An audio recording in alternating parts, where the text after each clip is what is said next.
வாழ்க வையகம், வாழ்க வையகம், வாழ்க வளமுடன். குரு வாழ்க, குருவே துணை. குருவின் மலரடி போற்றி. சிந்தனையை, உடல் நலத்தை சீரமைத்து உயிர்ப்பித்த குருவே வாழ்க. தியானமே யோகம், யோகமே ஞானம். தமிழ் ஆனந்த யோகம். வாழ்க வளமுடன். மெய்யன்பர்கள் அனைவருக்கும் இனிய மாலை வணக்கங்கள். அடிப்படை ஜோதிடம். கிட்டத்தட்ட இந்த வகுப்பு 16 வாரங்கள் நிறைவு பெற்று 17வது வாரமாக நடந்து கொண்டிருக்கிறது. நம்ம அடிப்படை ஜோதிடம் என்பதை அந்த ஜோதிடத்தின் அடிப்படை தத்துவமாக இருக்கக்கூடிய மகரிஷியினுடைய அந்த காந்த தத்துவம், அலை இயக்க தத்துவம், கர்மவினி தத்துவம், செயல் விளைவு தத்துவம், இதை அடிப்படையாக கொண்டு நாம் அதையும் இணைத்து இணைத்து கொண்டு செல்வதால் இது அடிப்படை ஜோதிடம் என்பதிலேயே ஒரு ஆழமான ஒரு புரிதலை கொடுக்கக்கூடியதாக இருக்கிறது. ஆனால் இந்த ஜோதிடம் என்பதை பலன் மட்டுமே எதிர்பார்க்கக்கூடியவர்கள், இதை அறிந்து கொள்ள வேண்டும் என்ற ஒரு ஆர்வம் உள்ளவர்கள் மிக குறைவாகவே இருக்கிறார்கள். ஆனால் ஆரம்பத்தில் பார்த்தீங்கன்னா 70 பேர் வந்தாங்க, இப்ப 30 பேர்ல நிற்கிறோம். இது நமக்கு புரியாத ஒன்று என்று அதை விட்டு விடுகிறார்கள். அதாவது புரியாத ஒன்று என்றாலும் இது அனுபவத்தால் புரிந்து புரிந்து புரிந்து தெளிந்து கொள்ள வேண்டிய ஒரு ஞானம். அப்ப இது இந்த முழுமையாக இந்த ஜோதிட ஞானத்தை 100% உணர்ந்தவர்கள் இப்பொழுதெல்லாம் எங்குமே இல்லை. எப்பொழுதுமே இல்லை என்று சொல்லலாம். அது இறைவனால் மட்டும்தான் முடியும் என்று சொல்லலாம். இது ஒரு பெரிய கடல், அவ்வளவு பெரிய ஞானம். இது அறிந்து கொள்வதே இவ்வளவு கடினமாக இருக்கிறது. ஆனால் ஒரே வார்த்தையில் பல பேர் என்ன சொல்லுகிறார்கள், இந்த ஜோதிடம் எல்லாம் தூக்கி போடுங்க, அதெல்லாம் சும்மா வெடும் குப்பை என்று சொல்லுகிறார்கள்.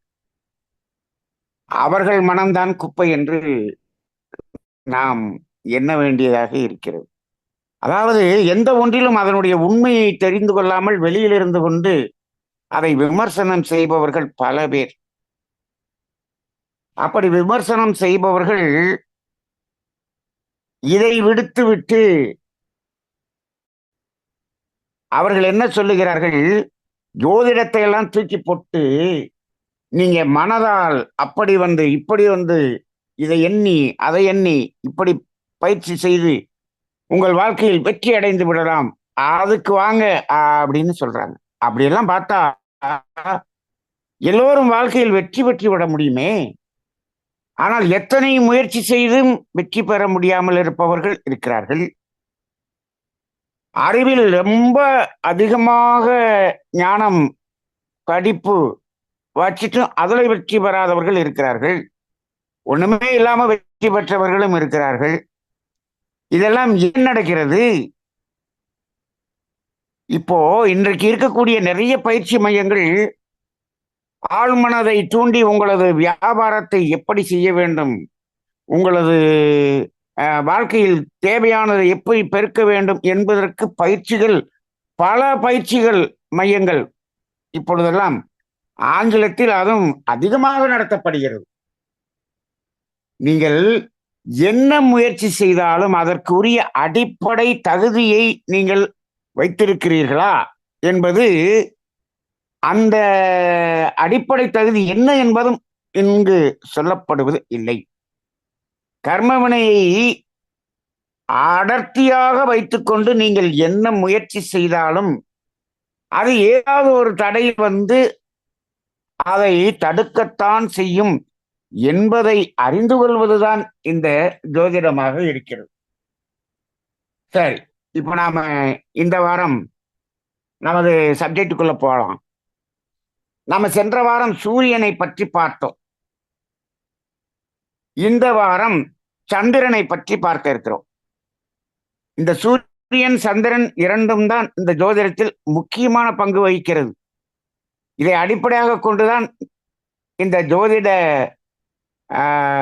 கணக்குகள், அதனுடைய கால்குலேஷன் முழுவதுமே இதை அடிப்படையாக கொண்டுதான் இருக்கிறது என்பது நமக்கு தெரியும். நாம் பல தடவை நம்ம இங்கு சிந்தித்திருக்கிறோம். சூரியனை அடிப்படையாக கொண்டு வருவது லக்கினம், சந்திரனை அடிப்படையாக கொண்டு பார்ப்பது ராசி. இதை நம்ம பல தடவை நம்ம சொல்லிட்டோம். இப்ப சூரியன் என்பதை உயிர் என்று சொல்லுகிறோம். அப்படி என்றால் சந்திரன் என்பதை உடல் என்று வைத்துக் கொள்ளலாம். சரி, இப்போ இந்த சந்திரனை பற்றி நாம் தெரிந்து கொள்வதற்கு முன் இதுல நிறைய புரிதல் நமக்கு தேவைப்படுது. இந்த 9 கோள்களிலே சந்திரன் மட்டும் ரொம்ப ரொம்ப ரொம்ப வித்தியாசமாக நாம் பார்க்க வேண்டியிருக்கிறது, ரொம்ப நுணுகி பார்க்க வேண்டியிருக்கிறது. இந்த ஜோதிடம் பலன் சொல்வதிலே இந்த சந்திரன் என்பது வரும் பொழுது மட்டும் பலன் சொல்வதில் நிறைய பேர் ஃபெயிலியர் ஆயிடுவாங்க.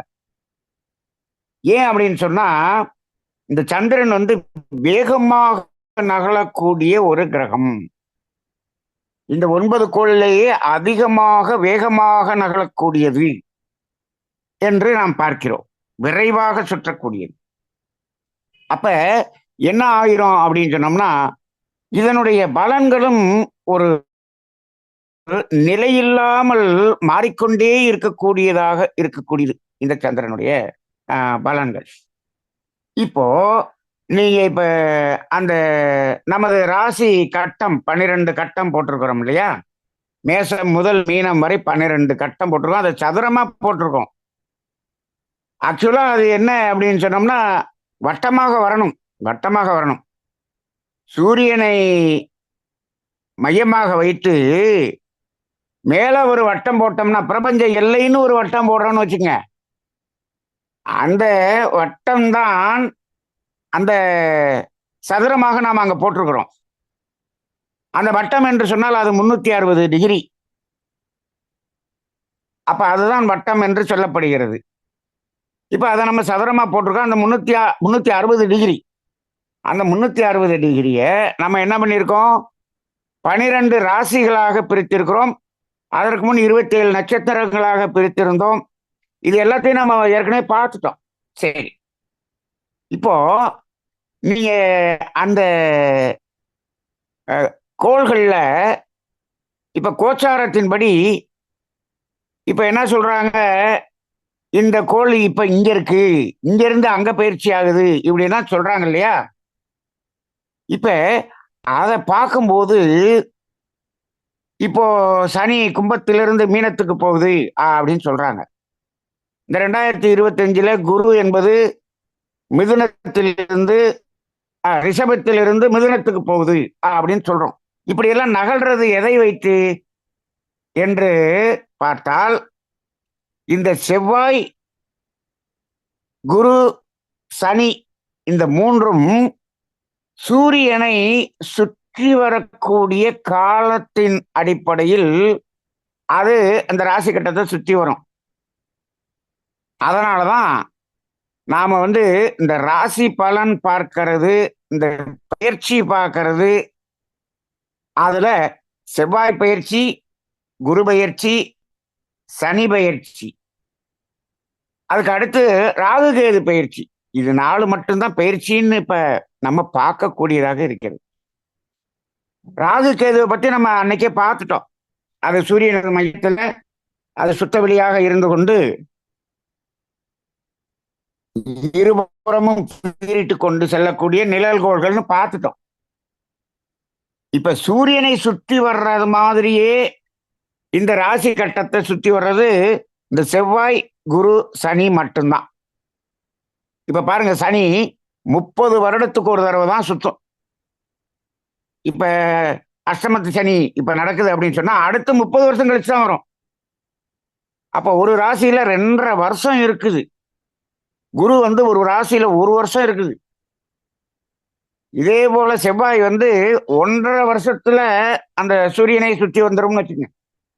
இது 3 தான் சூரியனை சுத்துறது மாதிரியே இந்த ராசி கட்டத்தை சுற்றி வரும். இப்போ நமக்கு ஒரு சந்தேகம் வரும், இந்த சந்திரன் இருக்கிறதே, இந்த சந்திரன் ஒரு மாசத்துக்கு ஒரு தடவை இந்த 12 ராசியுமே சுத்தி வந்துடும். அப்ப இது மட்டும் எப்படி அப்படி சுத்துது இப்படின்னு ஒரு கேள்வி நமக்குள்ளாக வரும். நிறைய பேர் இதெல்லாம் சிந்திக்கிறதே இல்லை. இப்ப எல்லாம் டெய்லி காலண்டர்லயே தினந்தோறும் அந்த கோள்கள் எந்தெந்த இடத்தில் இருக்கிறதுங்கிற அந்த கட்டத்தையே டெய்லி காலண்டர்லயே இன்னைக்கு பிரிண்ட் பண்றாங்க. அந்த அளவுக்கு டீட்டெயில் கொடுக்க முடியுது. முன்னாடி காலத்துல இதெல்லாம் ஜோதிடர்களை தவிர யாருக்கும் தெரியாது. இப்போ நீங்க பஞ்சாங்கம் வாங்கினீங்கன்னா சில பஞ்சாங்கங்கள்ல இப்ப சித்திரை மாதம் 1ஆம் தேதியிலிருந்து 30ஆம் தேதி வரைக்கும் ஒவ்வொரு நாளும் எந்தெந்த கிரகங்கள் எந்த கட்டத்தில் இருக்குன்னு அந்த 30 கட்டம் போட்டு அந்த பக்கம் போட்டுறான்.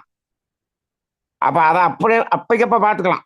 இப்ப அப்படி பார்க்கும்போது நீங்க பாத்தீங்கன்னா 29 நாள்ல இந்த சந்திரன் என்ன ஆயிரும், 12 ராசியுமே சுத்தி வந்துடும். ஒரு ராசிக்கு 2.25 நாள் தான் இருக்கும். இப்ப நமக்கு ஒரு கேள்வி, இப்ப சனி 30 வருஷத்துல அதை சுத்தி வருது, இது ஒரு 27 நாள்ல சுத்துது. அப்ப இந்த சந்திரன் சூரியனை 27 நாள்ல சுத்துதா அப்படின்னா இல்லை, இல்லை. அது பூமியைத்தான் 29 நாள்ல சுத்துது. பூமியை ஒரு சுத்தி வர்றதுக்கு 29 நாள் ஆகுது. அப்ப இது பூமியை சுத்துறத என்ன பண்ணிடுறோம், அந்த ராசியில 12 ராசியையும் சுற்றி வருவதாக நாம கணக்குல எடுத்துதான் பலன் சொல்லி கொண்டிருக்கிறோம். நீங்க ராசி பலன் சொல்றதெல்லாம் பாத்தீங்கன்னா இன்னைக்கு சந்திரன் எங்க இருக்குது அதை வைத்துத்தான் பலனை தினப்பலன் சொல்வார்கள். தினந்தோறும் இப்ப டிவியில அந்த ஜோதிடர் பேசுறாரு இல்லையா, அவரெல்லாம் எதை வைத்து சொல்ல முடியும்? இன்னைக்கு ஒரு பலன் சொல்லணும், இன்னைக்கு 12 ராசிக்கும் சொல்லணும், நாளைக்கும் 12 ராசிக்கும் சொல்லணும், நாளானைக்கும் 12 ராசிக்கும் சொல்லணும். இப்ப பாருங்க, இப்ப 1ஆம் தேதி 12 ராசிக்கும் பலன் சொல்லியாச்சு. இப்ப 2ஆம் தேதி 3ஆம் தேதி 4ஆம் தேதி அதே 10 நாள்னா 10 நாளும் பலன் சொல்லணும் இல்லையா? இந்த 10 நாள்லயும் சனி அங்கேயே தான் இருக்கும், குரு அங்கேயே தான் இருக்கும், செவ்வாய் அங்கேயே தான் இருக்கும், சூரியனும் அங்கேயே தான் இருக்கும், இந்த புதனும் சுக்கிரனும் சூரியனை பக்கத்திலேயே தான் இருக்கும். இப்போ 10 நாளைக்கும் ஒரே பலன் எப்படி சொல்றது? அப்ப எதை வைத்து அவர் பலன் சொல்லுவார்? சந்திரனுடைய நகர்வை வைத்துத்தான் பலன் சொல்லுவார். நீங்க பெரும்பாலும் அந்த டெய்லி ராசி பலனை கேட்டீங்கன்னா தெரியும். அதுல ஒரு நாள் சந்திரனை வச்சு சொல்லுவார், சந்திரன் இத்தனாம் இடத்தில் இருக்கிறது, உங்களுடைய ராசிக்கு இத்தனாம் இடத்தில் பயணம் செய்து கொண்டிருக்கிறார், அங்கிருந்து அவரோட சேர்ந்து இருக்கிறார், இவரை பார்க்கிறார்ன்னு சொல்லுவார். 2ஆவது நாள் பார்த்தா 2ஆவது நாள் அவர் அந்த கட்டத்தில் தான் இருப்பாரு. அப்ப என்ன பண்ணுவாருன்னா, சந்திரன் அங்க இருக்கும்போது அந்த செவ்வாய் இங்க இருக்கிறார், குரு இங்க இருக்கிறார், சனி இங்க இருக்கிறார்னு அதை சொல்லுவார். அப்புறம் 3ஆம் நாள் வந்தோடனே சந்திரன் அடுத்த கட்டத்துக்கு மாறிடுறாரு பாருங்க. அந்த சந்திரனை வைத்துத்தான் சொல்லுவாங்க. சந்திரனை வைத்துத்தான் தினசரி பலன்கள் சொல்லப்படுகிறது. தினசரி ராசி பலன். இந்த தினசரி ராசி பலன் அப்படிங்கிறது ஒவ்வொரு டிவிலையும் ஒவ்வொரு ஜோதிடர் பிடிச்சுக்கிறாங்க. இது டெய்லி இதை கேட்கறவங்க எல்லாம் பார்ப்போம்.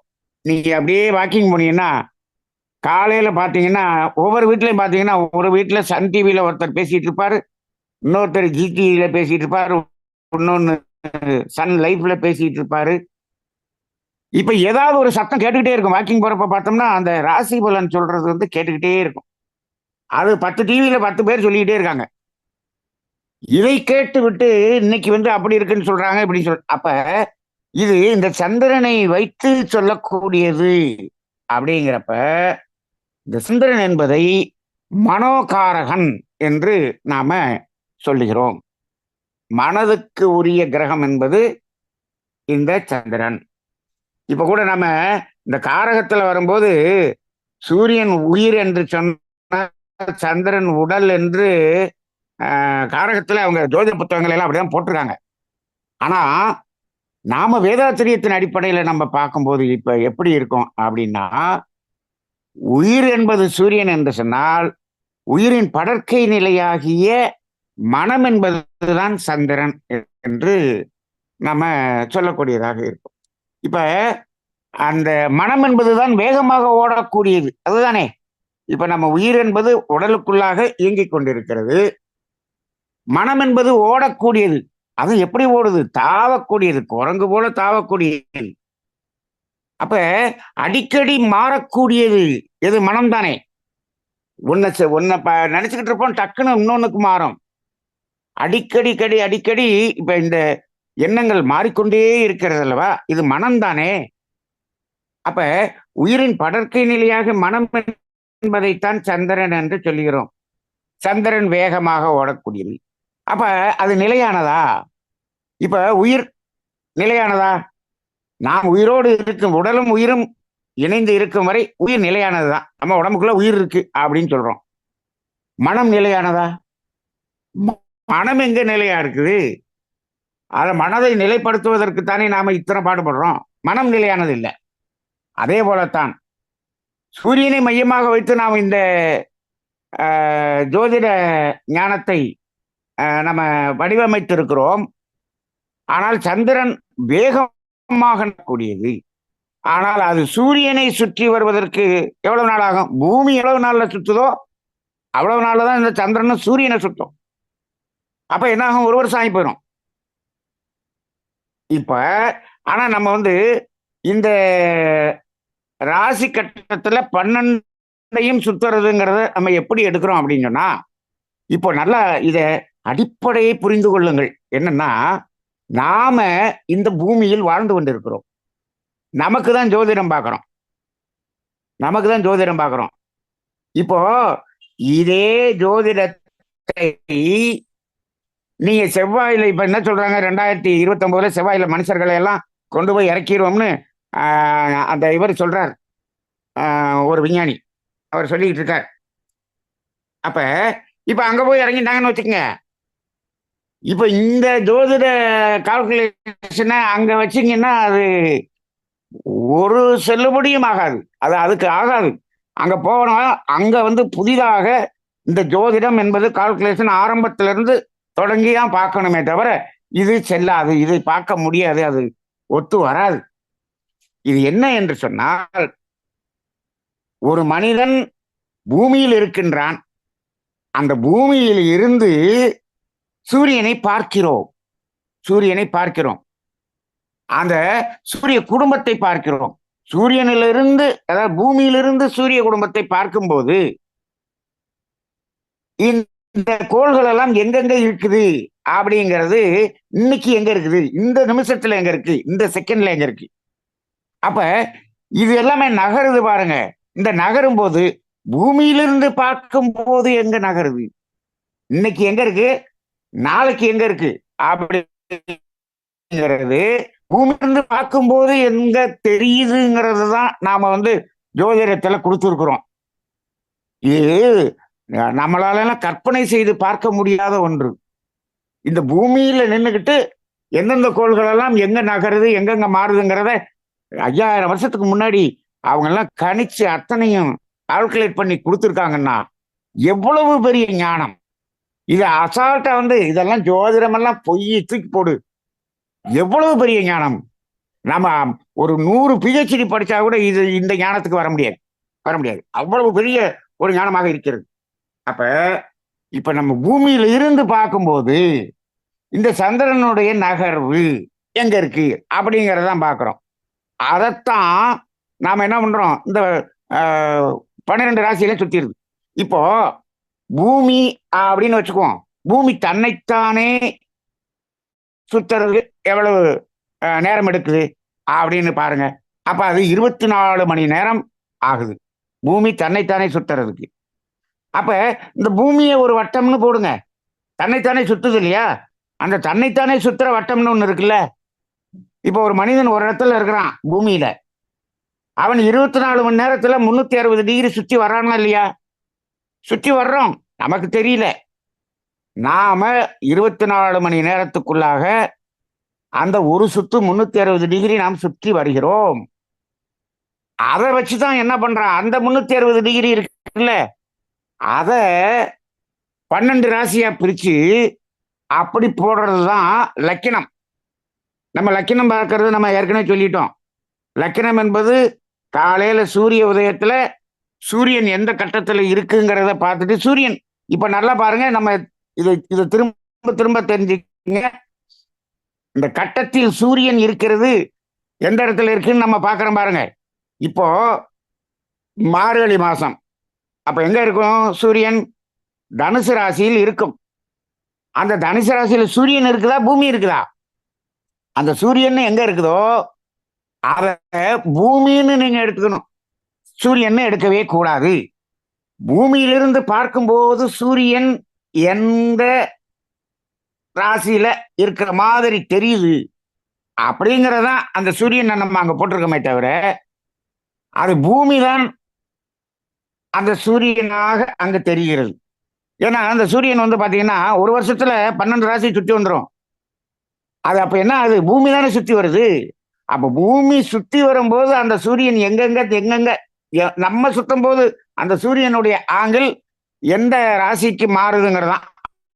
அப்ப மார்கழி மாசம் முழுவதும் தனுசு ராசியில தான் இருக்கும் இருக்கும் சரி, இப்போ அங்கிருந்து 360 டிகிரி 24 மணி நேரத்துல வரணும் இல்லையா தன்னைத்தானே சுத்துறது.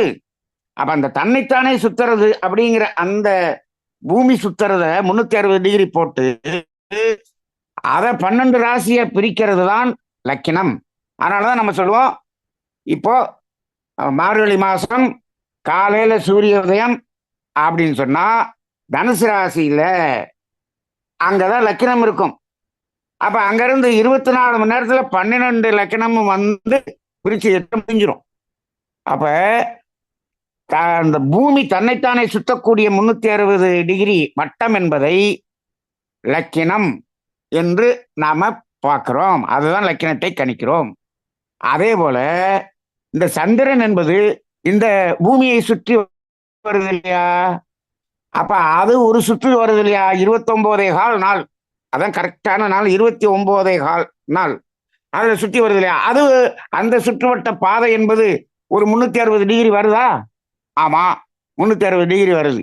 அப்ப அந்த 360 டிகிரிய அப்படியே 12 ராசியை பிரிச்சிட்டோம்னா அதுதான் சந்திரன் நகலக்கூடிய நகழ்வாக நம்ம போடுகிறோம். அப்ப சூரியனை சுத்தி வர்றது அப்படிங்கிறது இல்ல, சூரியனை சுத்துற பாதையில சுத்துறத வந்து அப்படியே இந்த ராசி கட்டத்துல நகழ்றது 3 கிரகங்கள் மட்டும்தான். செவ்வாய், குரு, சனி, இது மட்டும்தான் சூரியனை சுற்றி வரக்கூடிய காலத்தில் இந்த ராசி மண்டலத்தை சுற்றி வரும். ராகு கேதுவும் அது சூரியன் மையத்தில் இருக்கிறதுனால அதுவும் அது வேற வேற கால்குலேஷன், அது ரிவர்ஸ்ல சுத்தம். சரி, இப்போ மற்றது எதுவுமே பாத்தீங்கன்னா அப்படி அல்ல. இன்னும் 2 கிரகத்தை விட்டுட்டோமே, என்னது? புதன், சுக்கிரன். இந்த புதன் சுக்கிரன் என்ன அப்படின்னு சொன்னோம்னா நம்ம பூமிக்கும் சூரியனுக்கும் உள்ளுக்குள்ள இருக்கு. இப்ப பாருங்க, பூமியை தாண்டி வெளியில இருக்கக்கூடிய கிரகங்கள் 3 தான், செவ்வாய், குரு, சனி.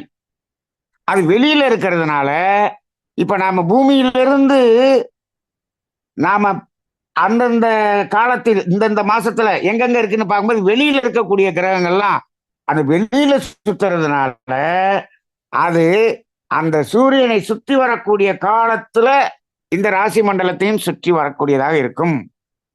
ஆனா இதுக்கு உள்ள இருக்கிறதெல்லாம் பாத்தீங்கன்னா நம்ம பூமியிலிருந்து பார்க்கறது அப்படிங்கிறதுனால என்ன ஆகும்னா, இங்க அந்த சுக்கிரனும் புதனுமே பாத்தீங்கன்னா சூரியன் எங்க நகருதோ, சூரியன் ஒரு மாசத்துக்கு ஒரு தடவை நகரும் இல்லையா, இந்த புதனும் சுக்கிரன் என்னன்னா அதுல கொஞ்சம் முன்னாடி பின்னாடி அப்படி மாறி மாறி போயிட்டே இருக்கும்.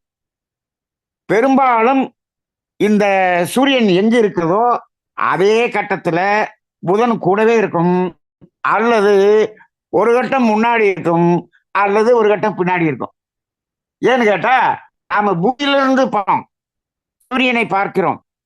அப்ப எப்படினாலும் இதை ஒட்டியே தான் தெரியுமே தவிர பூமிக்கு வெளியில இருந்தா தான் அது நகர்ந்து போறது தூரத்துல, இது அவ்வளவு தூரத்துல போகாது. அதனால பெரும்பாலும் நிறைய இடத்துல பாத்தீங்கன்னா இந்த சூரியன் புதன் சேர்க்கை நிறைய பேருக்கு இருக்கும்.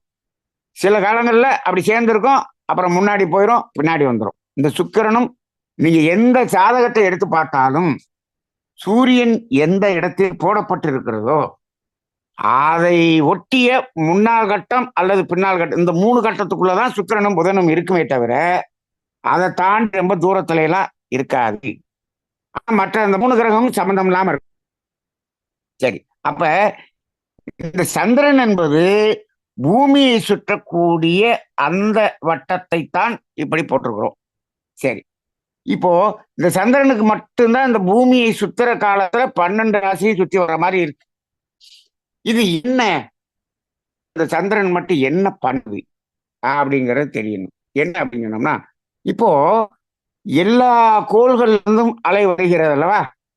இப்ப நம்ம அந்த அலை வந்து மோதுறதுதான் நம்மளுடைய இந்த ஜோதிட பலன்கள். இப்போ எல்லா கோள்கள்ல இருந்தும் அந்த அலைகள் நேரடியாக நம்மள்கிட்ட வந்து மோதிருதா அப்படின்னு பார்த்தா, அங்கதான் சந்திரன் என்ன வேலை செய்யுது அப்படின்னா, அந்த கோள்கள் சந்திரன் மீது மோதி சந்திரன்ல பட்டு சந்திரன் தான் அந்த அலையை வாங்கி நமக்கு கொடுக்கக்கூடியதாக இருக்கிறது. அப்ப சந்திரன் என்பது ஒரு ஆண்டனா மாதிரி. அதை ரிசீவ் பண்ணி நமக்கு இங்க வந்து டைரக்டா கனெக்ட் ஆகுது. அப்ப அதனாலதான் சந்திரன் என்பது, இப்போ சந்திரனுக்கு ஒளி இருக்கா?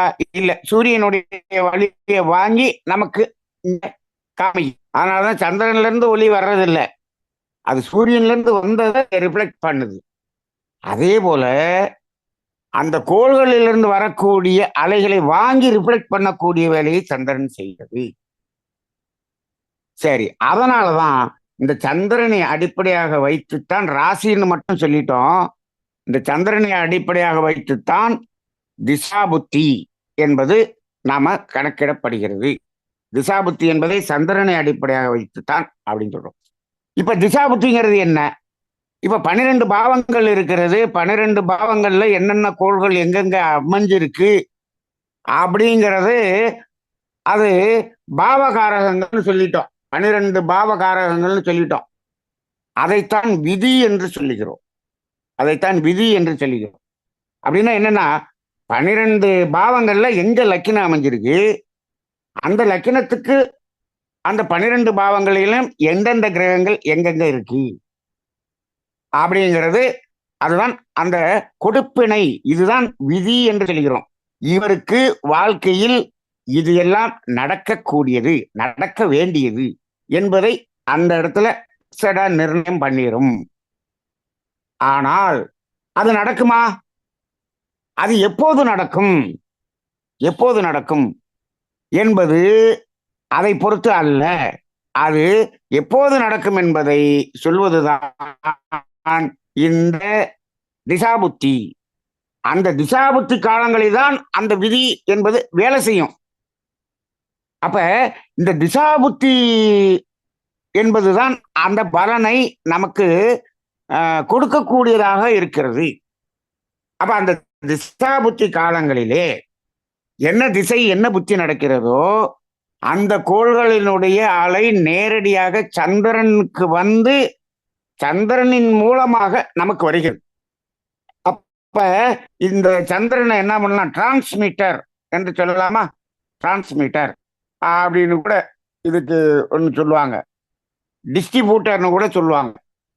அப்ப இது ஒரு டிரான்ஸ்மிட்டர் மாதிரி வேலை செய்யுது. அப்ப இந்த சந்திரனை வைத்துத்தான் திசாபுத்தி. சரி, இப்ப நமக்கு ஒரு குழந்தை பிறக்குது. குழந்தை பிறக்கும் போது அந்த பிறந்த நேரத்தை வச்சு நம்ம லக்கினத்தை நம்ம கணக்கிட்டு விடுகிறோம். லக்கினத்தை கணக்கிடுவது விதி என்பதற்குத்தான். இப்ப இந்த திசாபுத்தியை மதி சொல்லுகிறார்கள். விதி, மதி, கதி என்று 3 இருக்கிறது ஜோதிடத்துல. விதி என்பது அந்த 12 பாவ கொடுப்பனைகள். மதி என்பது திசாபுத்தி, அது சந்திரை பொறுத்தது. மதி என்பது சந்திரன். கதி என்பது கோச்சாரம், அது அந்த ராசி பலன் அப்படிங்கிறது. அப்ப விதி மதி. அப்ப விதியில உங்களுக்கு இத்தனை பாவம் பிரமாதமா இருக்கு அப்படின்னு சொல்றாங்கன்னு வச்சுங்க. இந்த இடத்துல இந்த கிரகம் இருந்து பிரமாதமா நல்லா இருக்கு அப்படின்னு சொல்றாங்கன்னு வச்சுங்க. ஆமா, அது அது வர வேண்டியது. ஆனால் அந்த பிரமாதமா இருக்கக்கூடிய பலன் எப்ப வரும் அப்படின்னா, அந்த கிரகம் திசை நடத்தும் பொழுதோ அல்லது புத்தி நடத்தும் பொழுதோ அப்பதான் வரும். ஒரு திசை நடத்தும் போதுதான் முழுமையா வரும். ஒரு திசை நடத்தும் பொழுது அந்த திசையில் இந்த 9 கோள்களினுடைய புத்தியும் வரும். ஒரு திசை அதுக்குள்ள 9 வரும். அந்த ஒரு புத்தில இந்த 9 அந்தரமும் வரும். அந்த ஒரு அந்தரத்துல 9 சூட்சுமமும் வரும். இப்ப எல்லாம் நீங்க அந்தரம் சூட்சுமம் எல்லாம் கேள்விப்பட்டிருக்கவே மாட்டீங்க. அந்தரம் சூட்சுமம் அளவுக்கு நம்ம பார்க்கணும். நேரா திசாபுத்தியை மட்டும் வச்சுதான் இன்னைக்கு நிறைய 95% ஜோதிடர்கள் திசாபுத்தியை மட்டும்தான் வச்சு சொல்லுவாங்க. திசாபுத்தி இன்னைக்கு சுக்கிரனுக்கு 20 வருஷம் திசை. அப்ப அதுக்கு ஒரு சுக்கிர திசையில சனி புத்தி நடக்குதுன்னு வச்சுக்கோங்க. சனி புத்தி நடக்குதுன்னு வச்சுக்கோங்க. சனியினுடைய அந்த புத்தி காலம் எவ்வளவு இருக்கும்? கிட்டத்தட்ட 3.5 வருஷம் இருக்கும். 3.5 வருஷம் இருக்கும். 4 வருஷத்தை ஒட்டி வரும். அப்ப அந்த பெரிய திசையில பெரிய புத்திங்கிறப்ப 3 வருஷம் 3.5 வருஷம் வருது. இப்போ அந்த திசையையும் அந்த புத்தியையும் வச்சு பலன் சொல்றோம்னு வச்சுக்கோங்க. இந்த 3.5 வருஷத்துக்கு உள்ள என்னென்ன நடக்கும்? ஒரு குழந்தை உருவாகி ஒரு குழந்தை பிறக்கணும் அப்படின்னு சொன்னோம்னா எவ்வளவு நாள்? 10 மாசம் இருந்தா போதும்.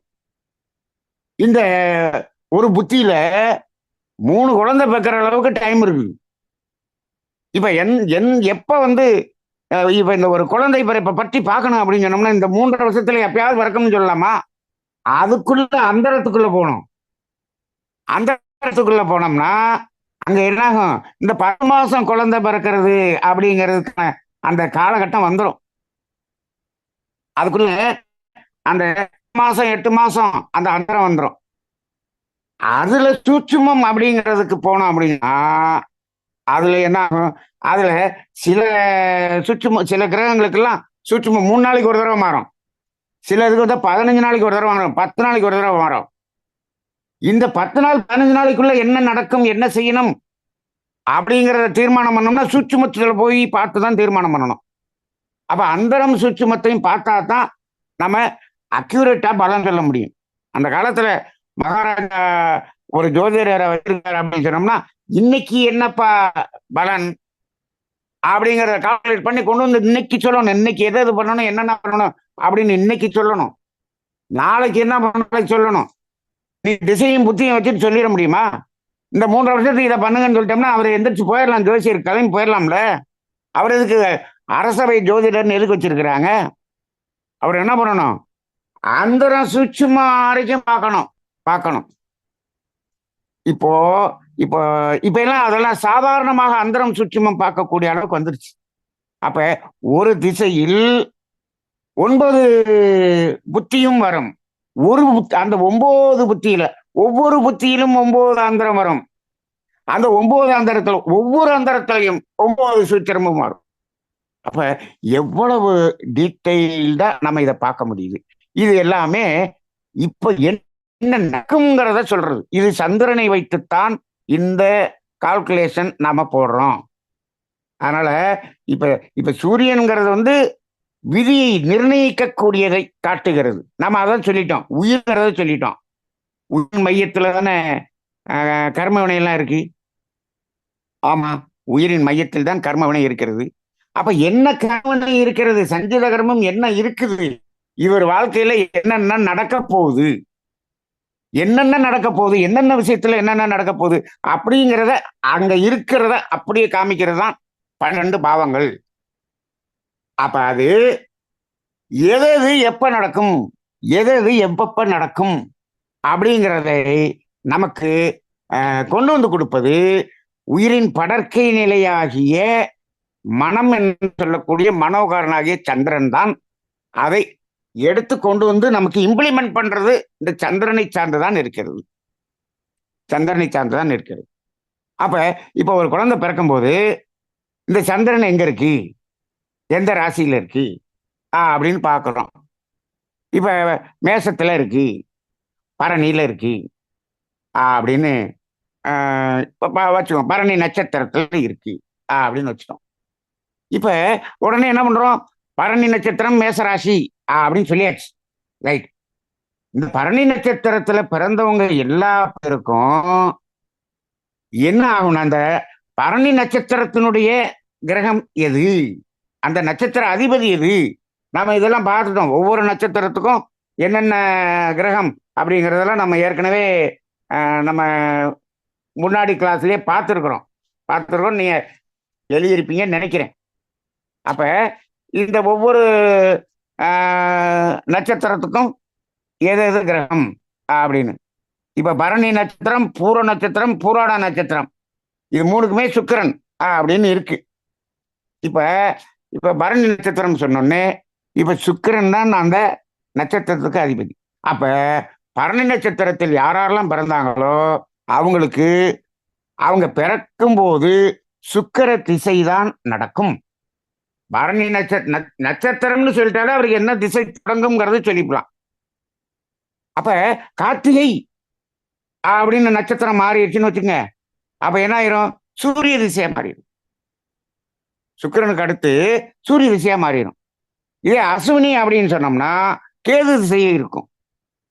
அப்ப என்ன நட்சத்திரத்துல பிறக்கிறோமோ அதை வைத்துத்தான் ராசி. அந்த சந்திரன் எந்த இடத்துல இருக்குதோ அந்த இடத்துல எந்த நட்சத்திரத்துல இருக்கோ அதுதான் திசை. அப்ப சுக்கிர திசைன்னு சொல்லிட்டோமா, சொல்லிடுவாங்க. இதை எழுதுவாங்க. அந்த சுக்கிர திசை 20 வருடத்தில் நீங்க போட்டிருப்பாங்க. நீங்க ஜாதகத்துல பாத்தீங்கன்னா உடுமகா திசை அப்படின்னு போட்டிருப்பாங்க. அது சந்திரனை அடிப்படையாக கொண்டு கால்குலேட் பண்ணக்கூடியது. உடுமகா திசை அப்படின்னு விவரம் போட்டிருப்பாங்க. அப்ப இதுல என்ன போட்டிருப்பாங்கன்னா, சுக்கிர திசை 20 வருஷத்துல கற்ப செல் நீக்கி அப்படின்னு போடுவாங்க. அப்படின்னா என்ன அர்த்தம்னா, அந்த பரணி நட்சத்திரம் அதுல 4 பாதம் இருக்குல்ல, அந்த 4 பாதத்துல எங்க இருக்குது நம்ம பிறக்கும் போது அப்படின்னு பார்க்கணும். இப்ப 1ஆம் பாதத்துல இருந்து 2ஆம் பாதத்துக்கு என்ட்ரு ஆயிடுச்சுன்னா அங்க என்னாச்சு? 20 வருஷத்துல 5 வருஷம் முடிஞ்சு போச்சுன்னு அர்த்தம்.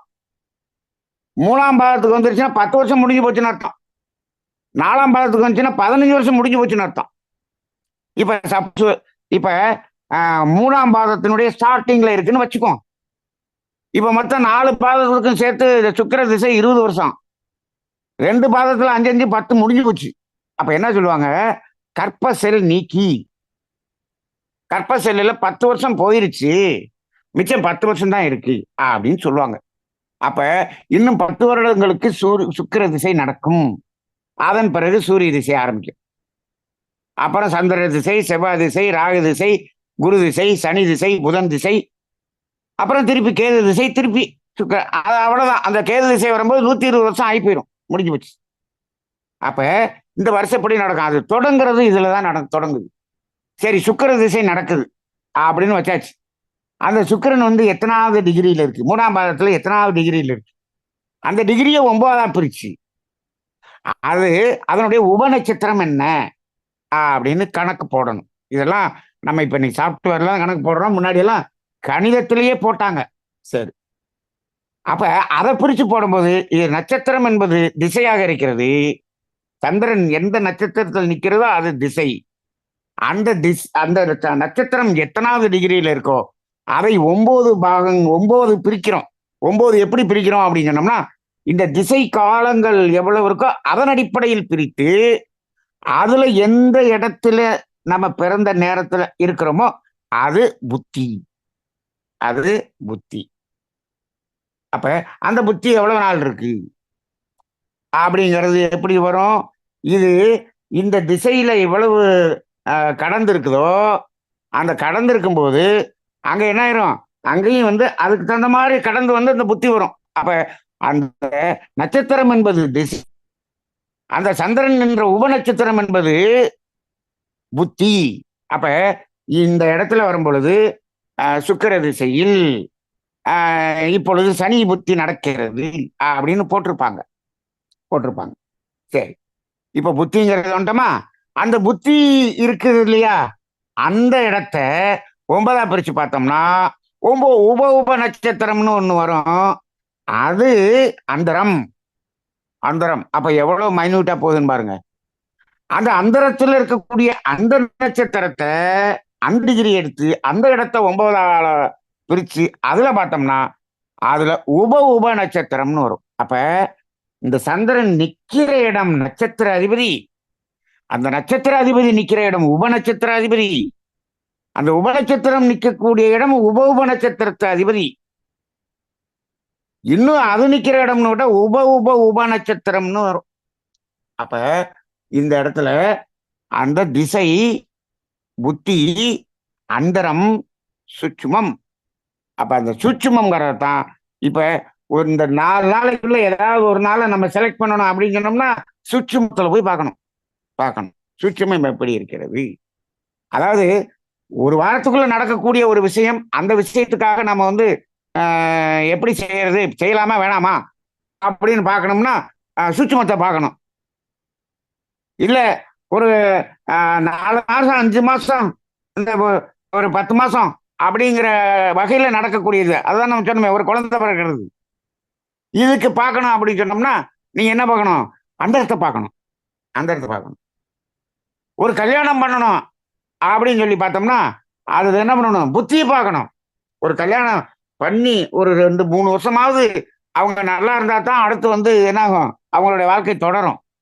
அந்த புத்தியை பார்க்கணும். ஒரு 3 வருஷத்துக்காவது நல்லா இருக்கா அப்படின்னு பார்க்கணும். சில புத்தி கல்யாணம் பண்ணி வச்சிரும், அந்த புத்தி முடிஞ்சு 3 மாசத்துல அடுத்த புத்தி வந்துடும், அந்த புத்தியை டைவர்ஸ் பண்ணி விட்டுரும். அப்ப அந்த புத்தியை பார்க்கணும். புத்தியில கல்யாணம் எப்ப பண்றோமோ அந்த கல்யாணம் எப்ப பண்றதுல இருந்து ஒரு 3 வருடத்துக்காவது சுமூகமான புத்தி நடக்குதான்னு பார்க்கணும். அப்படி இருந்தாதான் கல்யாணம் பண்ணணும். இப்ப எல்லாம் ஜோதிடர்கள் என்ன பண்றாங்கன்னா கல்யாணம் நடக்கிறதுக்கு நடக்குமாங்கிறதுக்கு தான் நாங்க ஜோசியம் பார்க்கிறோம்ன்றாங்க. ஒரு திசையில ஒரு புத்தி இன்னும் 3 மாசம் தான் இருக்குன்னு வச்சுக்கோங்க, அந்த புத்தி இன்னும் 3 மாசத்துல முடியுதுன்னு வச்சுங்க, அந்த புத்தி நல்ல தொடர்பை காமிக்குதுன்னு வச்சுக்கோங்க, நீங்க கல்யாணம் நல்லா நடந்துடும் நடத்திருங்க அப்படின்ற, கல்யாணம் நன்றாக நடந்துவிடும். அந்த புத்தி நடந்து அடுத்த புத்தி வரும்போது 8-12 6-8-12 வந்துச்சுன்னு சொன்னா கண்டிப்பா டைவர்ஸ் நடந்துடும். அப்ப என்ன பண்ணக்கூடாது, அந்த 6-8-12 தாண்டி அடுத்த புத்தியில ஒரு 2 வருஷம் 3 வருஷம் வந்து நல்லா சுமூகமா இருக்கக்கூடிய காலத்துலதான் தள்ளி தான் கல்யாணம் பண்ணமே தவிர இதுல பண்ணக்கூடாது. கல்யாணம் பண்றது முக்கியம் இல்லை, கல்யாணம் பண்ணினாலும் ஒரு ஒரு ஒரு குறிப்பிட்ட காலமாவது அவங்களுக்கு என்னென்ன நடக்கும் அப்படிங்கறத எல்லாத்தையும் பார்த்து தான் திருமணத்துக்கு சொல்லணுமே தவிர, இன்னைக்கு எல்லாம் திருமண பொருத்தம் அப்படின்னு பாத்தீங்கன்னா அந்த 10 பொருத்தத்தை பார்த்துட்டு செவ்வாய் தோஷத்தை பார்த்துட்டு பண்ணிரு முடிஞ்சிச்சு, அவ்வளவுதான். சூப்பரா இருக்கு, பொருத்தம் நல்லா இருக்கு, கல்யாணம் பண்ணுங்க. இதுக்கு ஜாதகமே பொருத்தமே பார்க்கவே வேண்டாம். அப்ப பாருங்க, இந்த புத்தி என்பது ஒரு திருமணத்தை நடத்துவதற்கு அங்க பார்க்க வேண்டியிருக்கு. அந்த புத்திக்குள்ளாக ஒரு குழந்தை எப்ப பிறக்கும், எப்ப அதுக்கு முயற்சி பண்ணா நடக்கும் அப்படிங்கிற அந்த இடத்துல பார்க்கணும். அதுல நீங்க ஒரு வளைகாப்பு நடத்தணும், அந்த டெலிவரி அப்படிங்கிறது எப்ப ஆகும் அப்படிங்கிறத பார்க்கணும், சூட்சுமத்துல போய் பார்க்கணும். அப்ப அந்த சூட்சுமம்ங்கிறது எவ்வளவு மைனூட்டானது. அந்த கிரகங்கள் 3 நாள்ல மாறிடும். இந்த அளவுக்கு நுணுகி பார்த்தால்தான் ஒவ்வொரு ஜாதகரனுடைய அந்த பலன்களும் அந்த வெவ்வேறு விதமாக மாறி இருப்பதை பார்க்க முடிகிறது. இப்ப இந்த இடத்துல நம்ம என்ன செய்யறோம், இந்த சந்திரன் என்பதை வைத்து நட்சத்திராதிபதி உப நட்சத்திராதிபதினு சொல்றான். அப்ப இந்த உப நட்சத்திரம் என்பதைத்தான் நாம வந்து இப்ப வந்து சும்மா உங்களுக்கு பாரம்பரியம் தான் நடத்திக்கிட்டு இருக்கோம். அடுத்து கேபி சிஸ்டத்துல நம்ம எப்படி ஜோதிடம் பார்க்கணும் அப்படிங்கிறத நம்ம நடத்த போறோம். இப்ப இதை தெரிஞ்சுக்கிட்டு அங்க போகணுங்கிறதுக்காக தான் நம்ம இதை அந்த அடிப்படையை நடத்திக்கிட்டு இருக்கோமே தவிர, இதை அடிப்படையை தெரிஞ்சுக்கிட்டோம்னா அடுத்து கேபிக்குள்ள போயிடணும். கேபியில ஸ்டெல்லார் மெத்தடுக்கு போகணும். அங்க போகும்போது உப நட்சத்திரத்தை அடிப்படையாக வச்சுதான் பலனே சொல்லுவோம், நிக்கிற இடத்த வச்சு சொல்லவே மாட்டோம். போன வாரம் அதனாலதான் நான் அதை பேசினேன். ஒரு கிரகம் லக்னாதிபதி போய் 5ஆம் இடத்துல இருக்குது, சூப்பரா இருக்கு அப்படின்னு சொல்லிடாதீங்க. அந்த 5ஆம் இடத்துல எந்த நட்சத்திரத்துல இருக்கு, எந்த உப நட்சத்திரம், அந்த உப நட்சத்திரத்தின் அடிப்படையில் தான் பலன் வரும். நின்ற இடம் நல்லா இருக்குது, அதனுடைய நட்சத்திரமும் உப நட்சத்திரமும் மோசமா இருக்குதுன்னு சொன்னோம்னா நல்லதே நடக்காது.